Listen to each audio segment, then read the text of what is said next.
everybody. Our very own Toolbox Buzz crew member Wes Bartosik recently dove into the world of professional grade log splitters by Hudson Forestry Equipment. In the frosty northeastern United States, firewood isn't just cozy, it's a cost-saving thing for many folks. But breaking down trees into logs and firewood for heating, it's not a walk in the park. So Wes, being a firewood aficionado, decided to take an in-depth look at two of Hudson's log splitters. Now in this video, Wes will walk us through features, designs, and cost. And to be clear, this is not an in-depth review, but we will follow up when we get some more hours on these machines.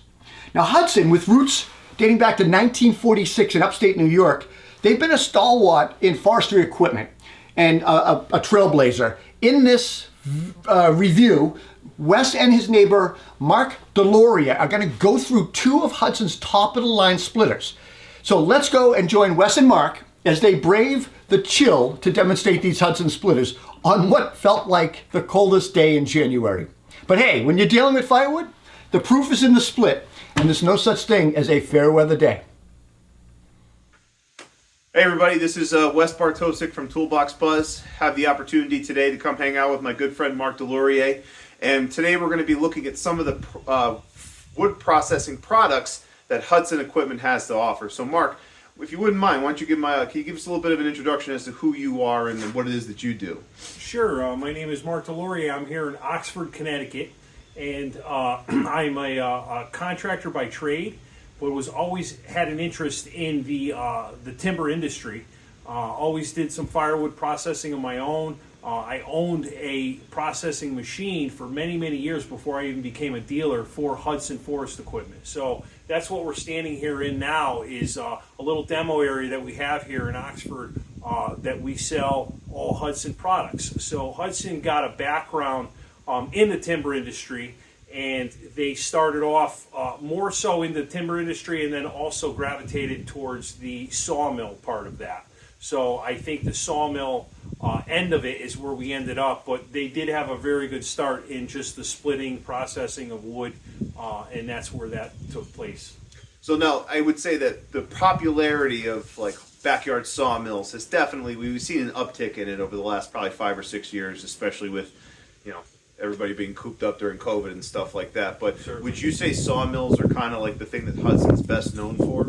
Oh, for sure, for sure. Yeah, everything's developed into the sawmills. Mm-hmm. Yeah, it started off in the timber industry all as a whole and all around, but the sawmill industry did grow quite a bit too over the years. Yeah. There's a lot of machines out there now and a lot of different colors of paint. Yeah. But yeah, the red one is still true to them, and then they put a lot of pride into their sawmills and all the equipment that they make. Absolutely. So now, tell us a little bit more about Hudson. So like if you can give any of our viewers, Hudson may not be a name that you might be as familiar with as some of the brands out there when it comes to like firewood processors and splitting equipment and stuff like that. But can you tell us a little bit more about Hudson and, you know, how did you come to work with them? So basically what happened is I was saying a minute ago, I was always interested in the timber industry, and I always did my own firewood processing. And many years before I even became a dealer, I owned a piece of Hudson Forest Equipment. It was called a Badger, which was one of their winch-style firewood processors.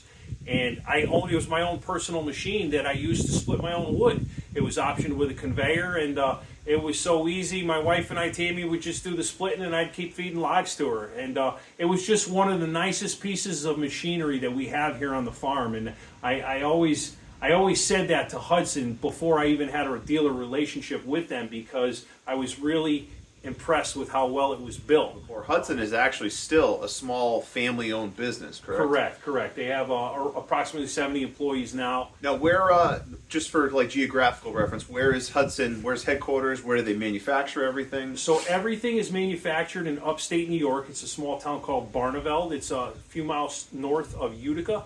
So right before the Adirondacks, so Adirondacks National Park there. Yeah, I always kind of like a little bit of Northeast pride, you know, like, yeah, I know there's a lot of good companies out in the Midwest and Minnesota and places like that, but hey, we got big trees up here too. That's right. Being close to Connecticut's kind of nice too. Oh yeah, no, it's about a 4-hour drive from where we're standing, so cool. It's Very almost cool. 4 hours door to door. Marc and I finally had an opportunity to get together, and we've been talking about working on this because I've had the opportunity to run some of his machines, and I've been very impressed with them. So we wanted to do a little bit of a highlight and talk about some of the pros and cons of owning a piece of Hudson equipment, especially if you're interested in processing firewood for yourself.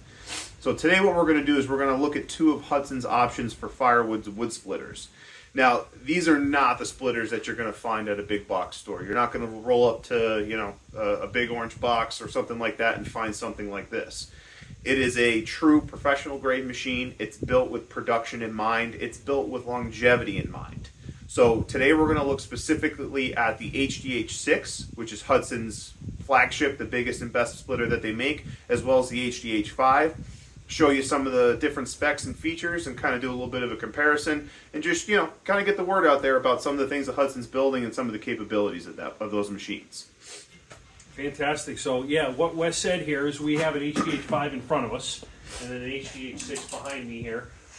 The two machines are very, very similar. Our HDH 5 is a platform that we use for our processors as well. So we have a series of processors, one being a winch style, the other one's being a live feed table, and then we even have one that's our Brute Junior, which is it's got a log lift. So it's a feed table style, but it has a separate individual log lift. So with that said, this is the actual heart of our processor. So all those processors that I just mentioned use this same splitter to do their bulk of their work, to make their finished product. The delivery method of how you get the log to the actual splitter is the difference between the processors. So this is our bread and butter right here. This is our flagship because it's a little bit bigger, beefier. It's got a 5 by 24 inch stroke piston in the back versus a 4 by 24 for this. A 4 by 24 gets the job done every day because we use it in our processors, like I said. This is obviously you need a little bit more girth or a little bit more push. It's in this machine behind us.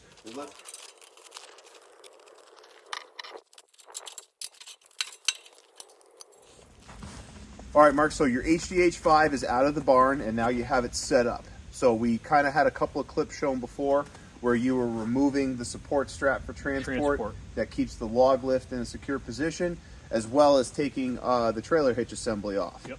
Now that is a huge, to my opinion, that's a huge benefit right there, being able to remove that. Because now I have the ability to walk completely around the machine without worrying about bashing my shins. That's right, Wes. I think we can all pretty much say that if you've hit your shin on a trailer hitch on a pickup, you know exactly what that's about. Yeah, the most essential reason for that coming off too is it allows you to be able to couple it to a conveyor, a standalone conveyor, or we actually do make an optional a larger sorting table for this. So there's a sorting table that does extend the sorting table that this is built with. Right. Our 6 that's over there has a larger sorting table as well, but there is an extension that we can add onto this, and you have to have the drawbar off for So it. a sorting table, if you're not familiar with that concept, is basically just a table attachment that goes on to the end here, the end chute, after the firewood goes through the wedge assembly, and those pieces now don't fall on the ground. Correct. So, it'll have some grizzly bars on it as well, which allows some of the debris, or what we call trash, smaller stuff, might be kindling for some people, to fall on the ground, and it sorts that way as well. So again, if you're not familiar with firewood, you have to understand that you do get waste. It's not going to be a perfect split. You are going to have strips and barks and shards and things like that come off as you're splitting, and that's what the louvers here on the table are for, to allow a lot of that to drop down. Now you also, if you're interested, you have the ability, correct, and Hudson makes these, is to attach a conveyor system, correct? Correct. It would be a standalone conveyor for this unit, but our processors allow, we have hydraulic remotes that we can possibly have it plumbed to the side of the unit where we would have a standalone conveyor as well, but the power head for it would come off of the power of the motor of this splitter. Right, and the conveyor, again, the purpose of that is to move the splits after it's gone through the machine, either into a pile, into a tote bin, into a truck bed, into wherever it is that you want your resting place to be for the firewood. So let's take a look at the machine as a whole here. So now this machine looks a lot different to me than the machine I normally see at like a box store. So can you talk a little bit more about in terms of the general construction of it? For certain. So this is obviously a production machine. The stuff that you see in the box stores is what we call a traditional I-beam splitter. We do offer an I-beam splitter as well, our 316 model. It's comparable to the stuff that you would see in a box store. The difference is obviously the power plant. It's a very reliable Briggs & Stratton motor. and then it's the vertical, horizontal splitter as well. But the differences are the construction of this. So the I-beam splitter, the concept is the piston would be pushing a wedge into a power plate that would possibly split the log further down. But this, what happens is it's a trough design. So your log isn't balanced on an I-beam, it's actually in a trough and hands-free, so to speak, and the processor does the work for you. The splitter head will do all the work and brings it out onto the sorting table. The logs aren't falling on the ground or falling on your feet per se. So yeah, it's definitely more efficient for production work. Now, you'll see here, this yellow thing on the splitter itself is actually our splitting wedge, correct? This Correct. is what's going, this is the cutting piece that's going to split our round into usable pieces of firewood. Now, something about the HDH5 that I think is really cool is the fact that you have the option of or this is the standard feature, right, is to have the manually adjusting height on the wedge. Correct. This is optional with a hydraulic wedge. The 6 has it on there, so we'll demonstrate that in a little bit. But this is a manual wedge. So basically, in the full down position, one of the nice things about the 4-way wedge, which is what is on here and what is standard, is that when you have it in the full down position, it's still just a 2-way wedge, because the trough design allows the log to bypass over the top of this, which basically just cuts the log in half. So once we take the manual lever and bring it up a few notches, what that does is it brings this little wing up, which allows us to 4-way the log. So depending on the diameter of the log that you're using would dictate the height of the wedge that you want to split at. So basically, if you're making larger firewood, you might bring this wedge up a little bit higher. Smaller stuff or smaller diameter wood, you would come down a little bit lower with it. So one thing that I really like about this is the fact that if I'm working with really big stuff, if I have a really big round of firewood that is way too big to go through a 4-way wedge, I can just bottom this out all the way in the down position, and now I can break that larger round into halves. Correct. And then if I need to do it again, I'll do it into quarters. Correct. To get a workable size to go through that 4-way wedge and now make fireplace size, correct? The other saving grace is when you have a gnarly piece. Oh, so yeah. When you have a gnarly piece, sometimes you get yourself into a lot of trouble. You'll get this thing stuck on the 4-way wedge, and I'm sure everybody's done it before or seen it before. Now you're hitting the back of this with either another log or some kind of maul or something, Yeah. Or a hammer, just to try and get that piece off. So if you have a gnarly piece, drop the wedge down, cut it in half, get it to more manageable sizes before you start bringing it back up and turning it into something that's going to process and go into your stove. Now, if you're not familiar with what we're talking about right now, this is one of those things that if you become a little bit more proficient in firewood, or if you're just getting into it, is the ability to read the piece of wood that you're splitting. Correct. Different species of wood, different parts of the tree. You know, you get a crotch of a tree where it was splitting off. It's usually going to be a very, very tough piece of wood to split. Certain species like red oak, you look at it hard enough, it's probably going to split just because of the grain structure. Yeah. But at the same time, you get a really gnarly maple tree or something like that, you got to look at that grain and figure out how to read it and best use your tool to split that piece. And every splitter's different. Yeah. So, with that said, with what you just said, you're reading the wood, but know the capabilities of your splitter. Yeah. So ultimately what happens is seat time. Experience behind the machine is pretty much what's going to dictate what you can and can't do with it and how you should and shouldn't do certain things. So, all right. You got a wood with a bad crotch in it, like you said, you know what the limits are of your machine if you have a little bit of seat time behind there or experience with it, and then you'll know how to best deal with that. But yeah, no, this is a versatile machine that should be able to handle anything we put through it. So. I gotcha. All right, so for what we're going to do now is we're going to get into splitting. So we've cut some pieces of firewood. We've got some oak rounds staged, kind of ready to go. What we're going to do now is we're going to switch to actually putting the HDH5 here through its paces so you can see kind of what the capabilities are of a machine like this. Okay, so you just saw how this attachment here on the HDH5, this is the hydraulic-powered log lift. This is a standard feature on the HDH5 as well as the HDH6. And what this does is it basically takes all the back-breaking labor out of feeding a large round of firewood into your processor or into your splitter. So one of the nice features is that you can also leave this. Once you have it loaded with firewood, you can leave it in the horizontal position and use it as almost a feeder table. So right now I have this round on here, and if I could stage a few at the same time, I can now just work right from there and roll the firewood round into there. If I have a few stacked up in a row, well then as I'm processing this one, Now I don't have to turn around and keep trying to load this. I'll have the firewood ready to go so I can keep going and get my production to be a little bit better. One of the nice features about this is obviously when you're using this as a feed table and you're putting wood from the feed table onto the truck, you roll a pretty decent sized log. What happens is you don't really have to worry about the log coming off balance and falling into you or anything, because it's such a deep drop that it falls into there and stays right where it is.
Mark, so we had an opportunity to use the HDH 5, which is your, as you kind of mentioned before, Hudson's most produced machine.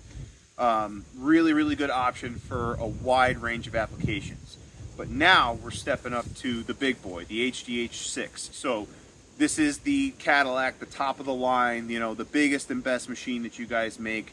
So what is it that really separates an HDH 6 from an HDH 5? Well, at the end of the day, it's still a splitter. The difference between the two machines, one, they're not right next to each other right now, but size.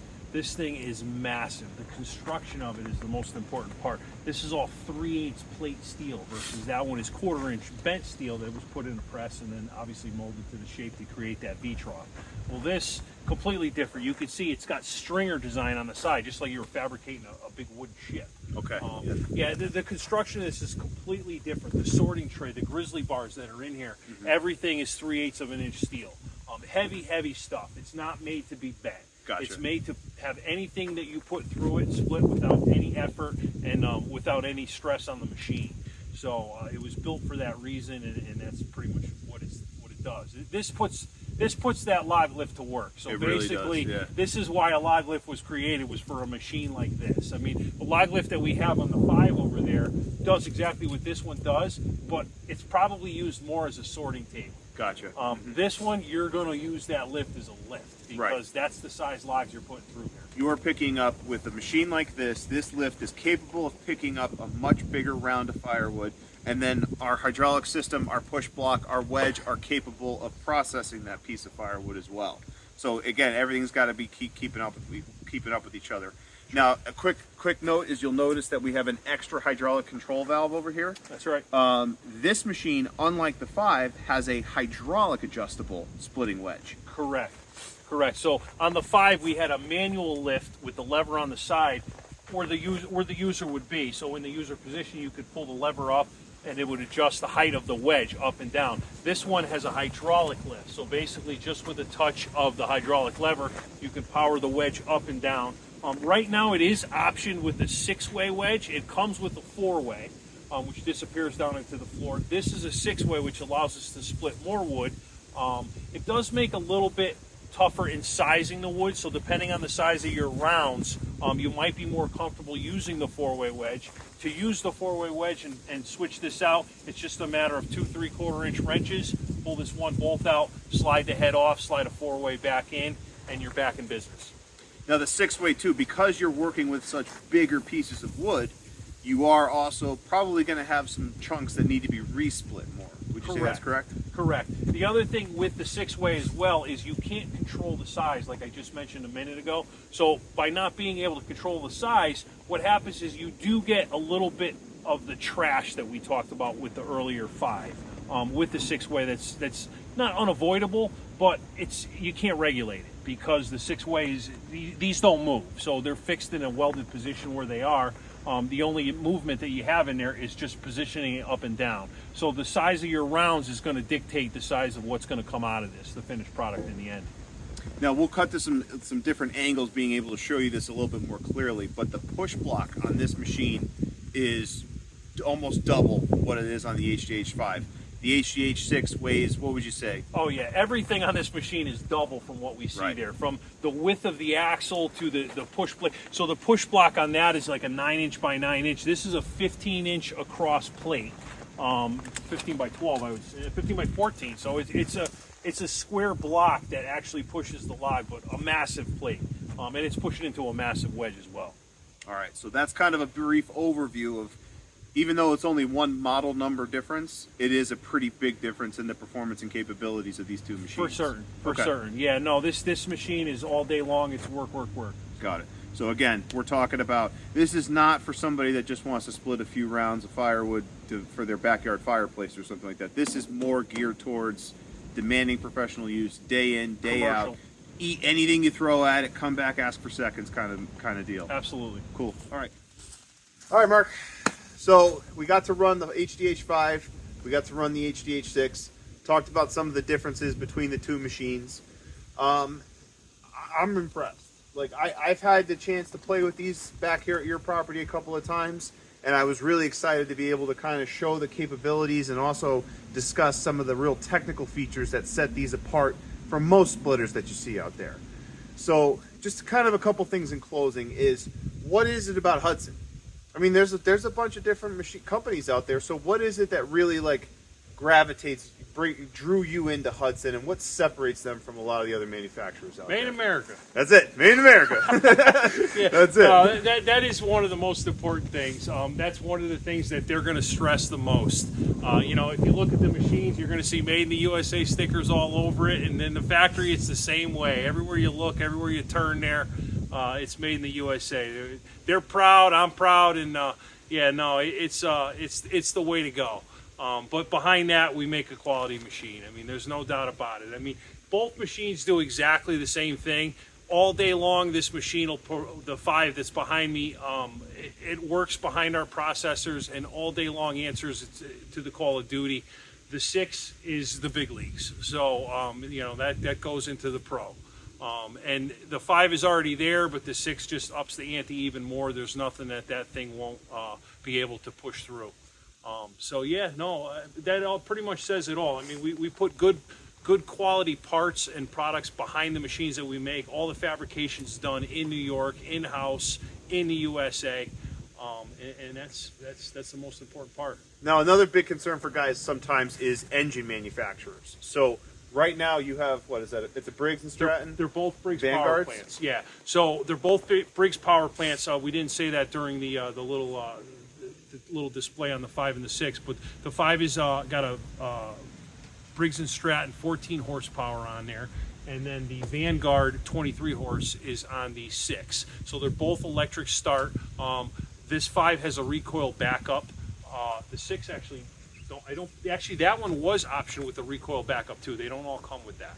Is there an option for any other manufacturers, or is Hudson right now, as of 2024, only using Briggs engines? No, there are a few different power plants that we've put into some of our other machines. These machines are built with the Vanguard power plant. Yeah, again, if we don't have it here, we can get it. If we can't get it, we will build it. So ultimately, you know, you're asking a question that has many answers. Okay. Do we sell it off the shelf with a different motor? No. Okay. But you know, I don't want to say the sky is the limit, but is Hudson the kind of company that if you're looking for some sort of specialty modification or some sort of specialty component like an engine, if you're an interested consumer, would Hudson be willing to work with you? We could possibly discuss that. Obviously, the pricing is not available at the moment because when we do something like that, it's more of a custom build. Okay. So when you get into those products, everything is a la carte, so to speak. Okay.